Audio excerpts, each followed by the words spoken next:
Assalamualaikum warahmatullahi wabarakatuh. Perkenalkan, nama saya Felisa dengan NIM D1B1242344. Di sini saya akan menjelaskan mekanisme regulasi ekspresi gen dan faktor transkripsi. Pertama, pengertian ekspresi gen.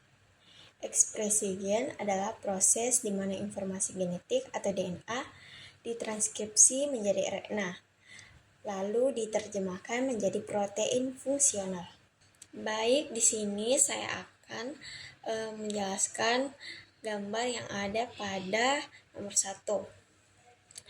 Menjelaskan proses ekspresi gen, yaitu bagaimana informasi genetik dalam DNA digunakan untuk membentuk protein fungsional.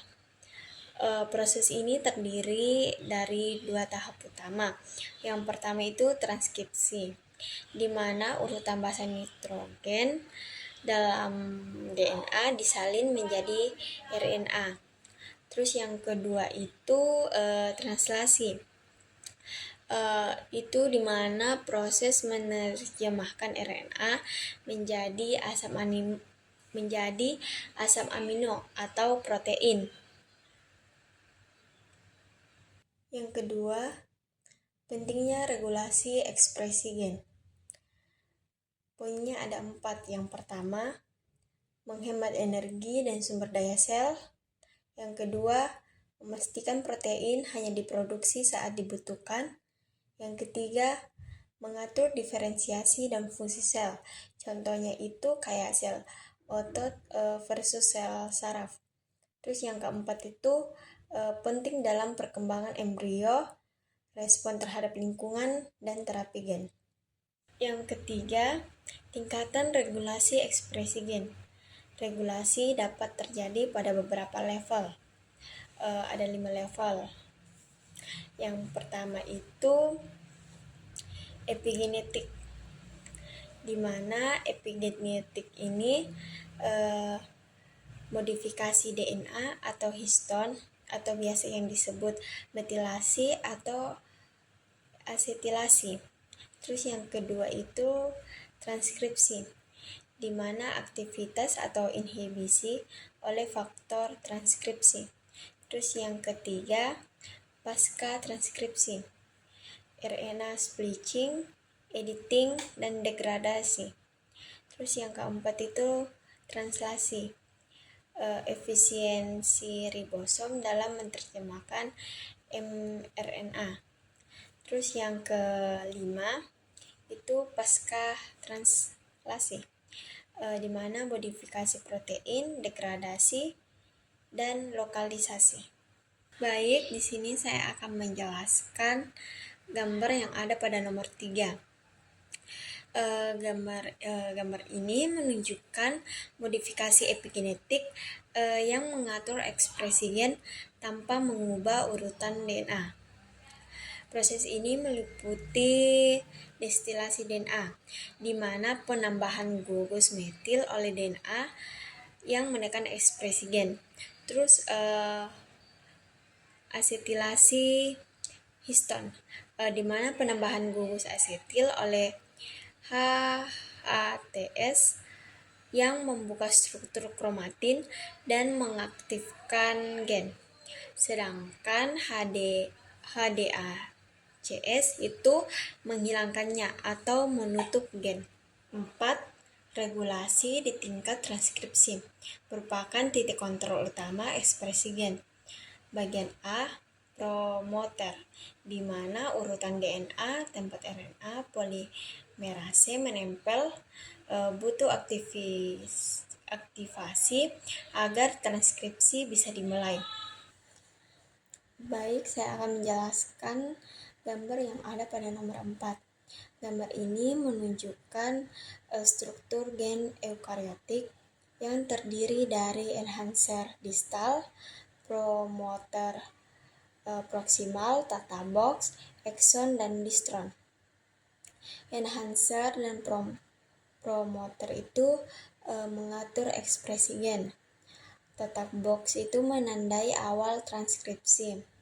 sementara ekson itu menyandi protein, dan intron itu dihilangkan saat pemrosesan RNA. Bagian B, enhancer atau silencer. Enhancer itu meningkatkan transkripsi, silencer itu menurunkan atau menekan transkripsi terletak jauh dari gen target. Terus bagian C itu faktor transkripsi atau TF. Protein yang mengikat DNA di promoter atau enhancer, bisa aktivator atau meningkatkan transkripsi atau represor atau menghambat. Yang kelima itu faktor transkripsi atau TF. Bagian A itu struktur umum TF. Domain mengikat DNA, contohnya itu Zinginger atau helix. Terus domain aktivasi atau represi, di mana berinteraksi dengan protein lain atau RNA polimerase. Bagian B itu jenis faktor transkripsi.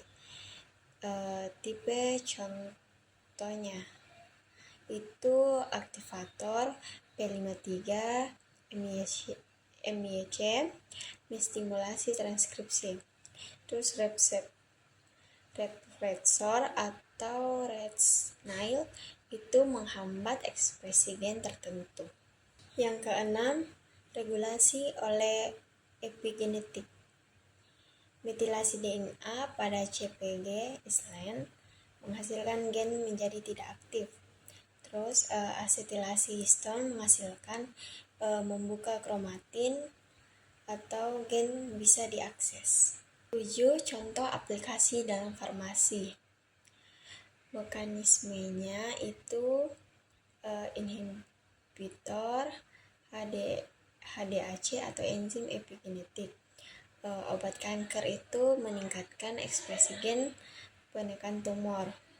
Lalu agonis hormon steroid atau hormon masuk sel menghasilkan mengaktifkan TF spesifik atau seperti reseptor estrogen. Lalu terapi gen memasukkan gen sehat dengan promoter kuat untuk ekspresi optimal.